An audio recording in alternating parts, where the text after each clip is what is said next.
Okay. Okay, there we go. Yeah. Now I'm even louder. I'm already loud, so we'll see how this goes. So I'm Mike Chapman with Relog Gaming. We are a very new company here in Springfield. We were founded in September of 2025. We launched our product in January, so very, very new out the gate. Quick kind of story about how we came into being. I worked for another gaming tech company here in Springfield. I came into work one day and was told that tomorrow nobody was getting paid and we were laid off. Super bad way to start your weekend. But roll with that. I got to tell the team, we started going forward. How do we want to take some of what we learned and roll it into something else? That's great because we had that, kind of initial, how do we move quickly? How do we come up with something? It's challenging now that we're trying to grow because it's not like we spent years and years on this business model. We very much were like, hey, we think we can do this. Let's start now. So for Relog Gaming, what we do is we build a product called the Gaming Zone. Gaming zones are where we take traditional computers or gaming PCs like you would have in your house, and we built a version that can be installed in other businesses as an amenity, similar to a vending machine, an arcade cabinet, something like that. And so we have designed all of the hardware, we've built all of the software to make it work commercially for people to pay for time, and then we put them in places all over. Here in Springfield, we have some in Big Slice. You go downtown, they have a whole upstairs room full of our systems. If you go over to Allison Sports Complex, they've got some in there where they offer some esports stuff along with the traditional sports stuff they do. And we have some down at some of the hotels in Branson. So basically this goes through what a gaming zone includes. Just a computer setup. Again, just like you would play games on anywhere else. And we kind of came up with this idea because we worked in the esports and LAN center world for a long time. And post-COVID, it was really struggling. A standalone business that only did PC gaming was pretty tough. And in trying to pivot those businesses, what we found was it was really easy to do the gaming stuff. We could manage it remote. The technology was something we understood. What it was really hard to do was take a bunch of video game center employees and get them to be good at traditional hospitality. We want to add in a coffee shop. We want to add in a pizza place. We want to do that. Getting employees to convert to that was like pulling teeth. It was very tough. So we built this system. We're like, let's do what we do well and go find people who are good at these other things and put systems in their businesses. So we can handle the tech, we can handle the gaming. I don't know the first thing about being a good pizza place, but I know Big Slice is one. And so I can work with them to have pizza and gaming all in one place, instead of being dependent on being a LAN center and only getting people in to play video games. So who is our product for? We're kind of figuring that out as we go. I always like to tell the story that I had a list of places where I thought we would put gaming zones. They would be really successful when we started the company. So I pushed really hard to find some test locations in those markets. None of them are still in those markets. I was very wrong about where things would work out. We pushed a lot for hobby shops and some things like that just didn't really work where I thought we would crush it. Places that I never imagined would take off are some of our most successful locations. So we're in hotels, we're in bowling alleys, we're in unattended mall arcades. We've talked to laundromats, we've talked to all sorts of different places about getting our units in there. Right now we have about 100 units deployed as kind of our test run to get everything out there. And we're always looking for more places we can fit in. What are other markets, other industries where we're a good fit? You see all my lovely emojis are now just text. But basically what we provide to a business is we provide fully functional gaming PCs that are remote managed by our team. We do all of the work. We do the customer support. We do the technical support. We install the games. All we ask on site, power, internet, space. Staff don't have to do anything. Customer has a problem, they reach out to our chat, we remote into the computers, we handle it. So we're really trying not to put a burden on the locations we're in. We don't want the guy giving out shoes at the bowling alley to also have to become an expert on esports and PC gaming. That's a pretty big ask. We also install our units completely for free. And then we have two models, either a revenue share or a fixed payment plan for places that want to make it a free amenity. We used to only do a revenue share, but I had some places, some of our casino partners that wanted to comp 80, 90% of the time. Well, that's great, but not if I'm earning a revenue share. It's not. So we've been working on that model and how we can expand it and how we can grow it. Um, what I'm here looking for more information on, what hoping to get some help from you guys with is we've built this system and we're very lucky in that it's very new, but it works. Our technology has been pretty much flawless. We've got multiple locations that we haven't had to go out and do any on-site work on post-install. The system for taking money and payments has been working. And recently, we've actually been hitting our revenue goals in our test locations. So we have an amount of money we hope these machines will make. We obviously share it with the venue. We now have about 2/3 of our locations exceeding our initial revenue estimates, which is awesome. That being said, we don't have a lot of locations. So we're a very technical team. I built the software. We built all the hardware here locally in Springfield. I even designed a rolling version of our desk that now has a secured locked-in computer so it can be rolled around a location. It just has to plug into power. But that's kind of where my background and my technical expertise has gotten us. Now we need to figure out, this is great, it's working well in the 20 locations we're in. I need to be in 1,000 locations. And so how do we grow from here? How do we take a team that formed around being very technically minded and understanding the business and the technology and get this expanded beyond currently where we are? For the most part, we're currently in Springfield, Branson, and the Cleveland, Ohio area. Our warehouse is in Cleveland and my co-founder is in Cleveland. So really places we could drive to is the only places we've used as a test market. And that's it.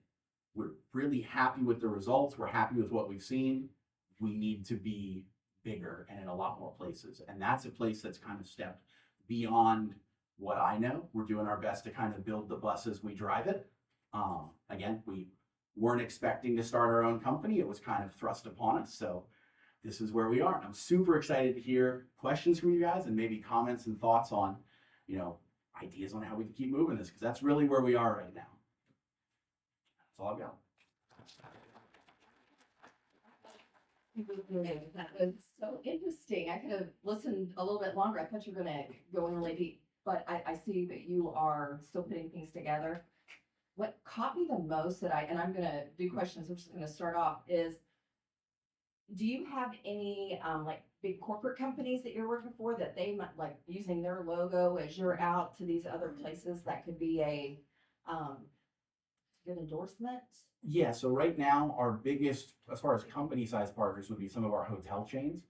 So we currently have locations in hotels owned by Choice, Wyndham, Best Western, and I think we just got our first Holiday Inn, which is another chain. So we're in 4 of the 8 major hotel chains, working with franchisees either in Branson or up in Sandusky on the lake. So those have been kind of our biggest corporate clients. A lot of our other places are small mom and pops businesses. Hey, morning, Richard Aviles Interpreter. Is a few questions. Is it only for gaming purposes? That is the primary way it's built. So we run it in a shell on top of Windows, so it's not just an open Windows computer. It does, however, support a browser, supports normal internet access. We're in a lot of hotels, so sometimes people just use them to like watch Netflix. They have better internet than the bad Wi-Fi in their room. That's possible. It's not the primary design, and at certain locations, like our school partners and Sportstown and stuff, we actually disable the browser because we don't want open internet access on the computers. One of the business models that, I don't know if you know about this, is called BC Bangs, BANGS Korea. Yeah. It's almost the same level. It's just they make 76% of their profits in food, drinks, and events. But it looks like you're doing pretty well. That's pretty amazing to see this. I'm happy to see this here. I appreciate it. Yeah, we've definitely looked at that model a bit, the kind of traditional land center model. We're trying to figure out how to adapt it to the West. Matthew Stubblefield with Fieldway Consulting. I love that you leaned into your strength on this, and it sounds like you're like really dialing that in, which is cool. I do wonder if you've considered moving into more of a franchise model, because as you lock this down and you figure out, like, we got the hardware, we got the desk, we've got the model, we know the verticals where it works. You said right now we're in a place we can drive to. So you can go deeper in this market, but you also could stand up where somebody else is driving to other markets. Mhm. And as you're looking to scale, I wondered if that is something you've considered, or if you're, maybe just still focused in like, how do we develop this market? Because you are going to be limited by your travel distance. But So- consider. Yes, and that's definitely something we had to consider. We do have a self-install guide. It takes about 30 minutes to set up one of our systems. It is like setting up a desktop. The reason we started specifically geographically close is because I didn't know if the technology worked. So if it completely breaks and I have to go put my hands on it and fix it, and it's at Big Slice, which is 10 minutes from my house, that's way better than if it's in Orlando. But we do have the ability to ship systems out, and then we have a self-install guide. It's pretty easy. The places we have shipped to haven't had any issues. Some of our hotels, if we come on site, we're a contractor and we don't have the insurance for that. So even though they're close, we ship it and then their staff sets it up. So that system works. Our concern with franchising is that because this is something nobody's doing, and I've checked, I've worked in gaming for 20 years, we really want this to be free to the end users because we don't expect them to trust us with a bunch of money up front. We really want it to be free on a revenue share or subscription model. And when you get into franchising, we're a little concerned with how that would work with anything where we have to charge up front. Maybe we're more established though. I'd love to work with more arcade route people or local distributors. Barry Williams, Health Markets Insurance. I was at the Cardinals game last night. They have a little video gaming section. I built That those, was yeah. free. That Those are was, ours. is that yours? Yeah. Okay, well, you didn't mention that one, so. Yeah, so they're a partnership with Brightspeeds. They're a little different than our normal setups. We Right. built those machines. They operate slightly differently from ours. There were some kids very excited about that, so. Yeah, they book out. Yeah, but a couple of, you said different avenues, different venues. I was like, where's a bunch of people hang out, have time, things like that. What about at like, hospital, waiting rooms, like the, lobbies, main things, and airport? Airport is really good. We actually have some other people doing some airport stuff. We'd love to work there. Hospitals isn't one I'd thought of, particularly if they can get it funded. Again, we have a fixed fee model where the machines are free for the end user. So we'd love to look to more areas like that. We work with some schools that do something similar where they put them in their school lounges. Debbie Brown with House Theory Realty. I've been on the road this last month for 3 weeks. And the place that I think that might do well are truck stops like TA and Loves and stuff like that. We stopped at one and they had some gaming, not gaming, I don't know what they were doing, you know what I mean, might have been gambling, but they have it all over the place. But anyway, they have stations kind of like that. So when the guys are waiting for their showers or they're going in here and there, you've got a lot of people who are going through there and stopping. So that might be someplace that you could look at. It's definitely an interesting one. We did just finish a version of our station where the computer's actually locked away. So it's a little easier to put it in an unattended area.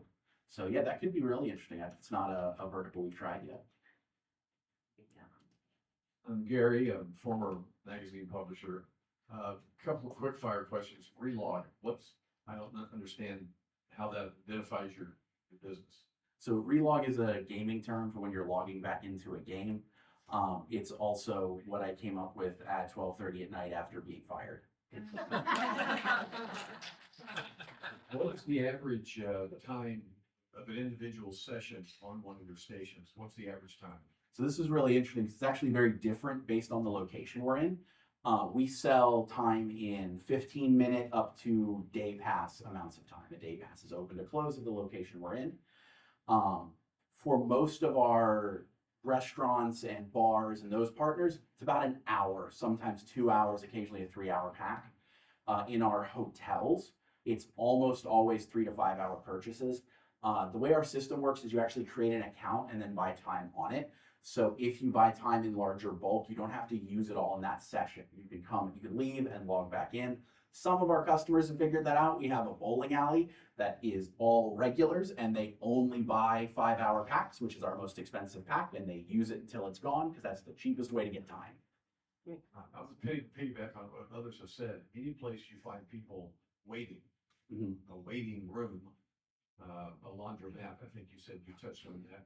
I know that when I go charge my Tesla, I'm waiting.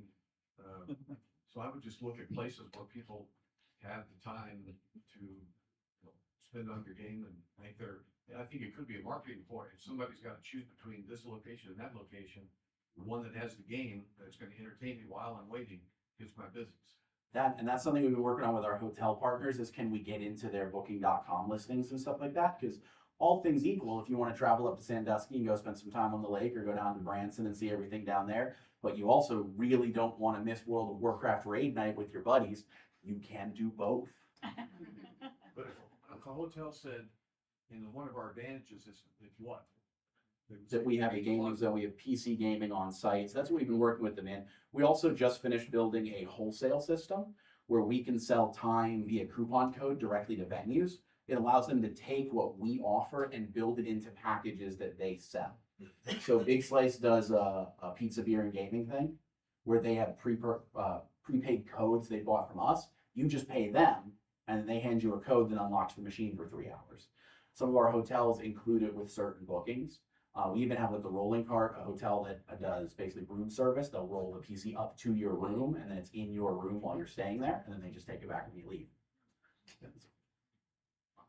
I'm Lucas Walker with Lucas Walker Business Consulting. Great presentation. So I have a question kind of piggybacking off of Gary's here. I've done some gaming myself before. So from the user perspective, what is the motivation of a user, the person actually gaming? Kind of what is their purpose? They're not going to their house and gaming, they're out in public. Kind of what does that look like from what you've gathered so far? And then the customer level, like these hotels, what are they hoping to achieve by having your system? Kind of how does the hotel benefit or how does the venue benefit kind of explicitly? Sure. So it's different depending on our customer. For a lot of hotels, it's purely about access. Hotel Wi-Fi is notoriously less than ideal. So putting our systems in the lobby, hardwiring them, and offering a very good gaming experience is better than trying to hook your gaming laptop up and hop on Counter-Strike in your room. So that's what we have there. But with the other places we partner with that are more based on regulars, our bowling alleys, our restaurants, things like that, it's about the social aspect of getting out and gaming, exactly what PC bombs were designed around. This idea of it's fun to play League of Legends together. It's more fun if we're all sitting together, eating pizza and gaming. It also affects how we deploy our units. A lot of our hotels only start with 2 PCs and they grow from there based on their demand. A lot of our bars and restaurants will be 4 or 5 because we really want it to be around that community gaming aspect. Sometimes it is just also, there's VR golf at Big Slice and younger kids don't want to do VR golf all night, but they would love to go play Fortnite and not bother their parents who are VR golfing. Good morning, David Sims of David Sims Company. Great presentation. What are the 3, I have 2 questions. What are the 3 greatest benefits that you bring to a company? So to a company is we take unutilized square footage, we turn it into revenue generating square footage. So especially for places, a lot of restaurants post-COVID are not filling their dining rooms anymore. Hotels have square footage like crazy. We take that, it's now generating revenue. Because it's all on a revenue share, the more business that comes in and plays video games, the more money I send you at the end of the month. The other thing is we add an amenity, we diversify a business with no additional staff training required. The only thing we ask of your people on site is if something gets turned off, can they hit a power button for me? That's all I need. We handle everything else. The third thing is we bring customers in specifically for our gaming PCs. This is a little bit of a newer thing and it varies based on the location, but we partner with some youth esports leagues, tournaments, things like that, where we can run events and offer prizes. But because it's through Relog or through one of our partners, we say, hey, you can be in this Fortnite ladder we're running on Friday, but you have to be at a Relog location. So here's where we are in Springfield. You got to go to one of these places to participate. What I would suggest is that you go to all your customers that you're currently utilizing in the area, have them address those 3 benefits about how that is growing their business. And then when you go to someone new, just present those to them before you start talking about money or anything. And you'll see your sales will skyrocket because people are looking at WIIFM, what's in it for me? And they're all skeptical because this is a new venue for them. So I would suggest that you go back to all your current customers and get some comments as those 3 areas there and get them as testimonials and use those either on all of your marketing materials, on your website or wherever. Thank you. That makes a lot of sense. John Lopez, 9,000 Insights. On your revenue model, when you set up a computer, how long does it take you to get your money back on that setup, and how long does that computer system, what's the longevity of it? Sure. So our life cycle on a machine is about 4 years, although in a nice thank you to AI, gaming tech has not evolved in 2 years, which is incredibly unlikely. So we might see 5 or 6 out of these machines. As far as payback time on a deployment, right now our goal is for a machine to be 100% paid off our all-in costs at 8 months. Okay. And that being said, I would really lean on whatever the casinos are doing because they understand money, they understand their analytics, and I would, you're partnering in other areas. Figure out how you can utilize their point system and get paid from that because everything is money. That's not, but if they see that your system is bringing that much time, that's where you want to be because then you'll be in many more casinos. And I think you have your model here. What you probably should do is scrape all of LinkedIn for C-level hotels, C-level and hospitality managers, email everyone, and just do hotels, casinos, and whatever else you see starts calling you off of that model. Absolutely.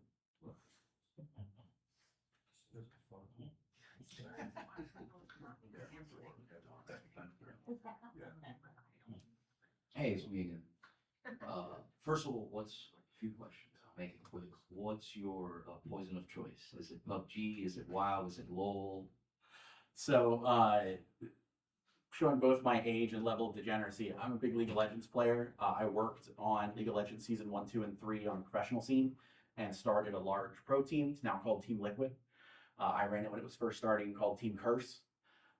So I will always go back to that. That being said, the time I actually have to game these days with both a newborn and a new company are very low. So I'm a PUBG guy. And Okay. one of the business models that I love about PUBG is that they take the marketing of PUBG because it's free to play, and they do advertisements. And PUBG generates about $2.7 billion a year, and it's a South Korean market. That's an avenue that you can approach with this because a lot of the times you're going to get people in their mid-teens to people like my age, right, in our generation. So that's one of the opportunities you should have because it's the same business model as a podcast. Is you're generating views for revenue, but you already have the people behind it, like the Cardinals and stuff like that. And I think that's another avenue you can get so you can keep your overhead. Because how do you keep your overhead low? Are you buying the games or how does that work? So for the most part, we work with free-to-play multiplayer titles. Got it. But we do also have an in-house library of games. We've partnered with some developers. If you go to almost any of our systems, you will see a lot of Lego games on there. There it is. But also some other small developers we partner with where we purchase licenses from them. But we built a license distribution system, so one license is shared across our whole network. Could you please install a system at my mechanic? And they let every mechanic. I was just in Firestone the other day waiting for an oil change. I was kind of like, if they had a little more square footage here.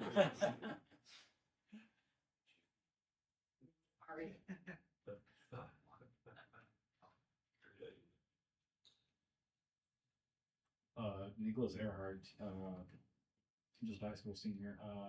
You said that you wanted to build off of what esports failed to work on. How do you plan on working on that?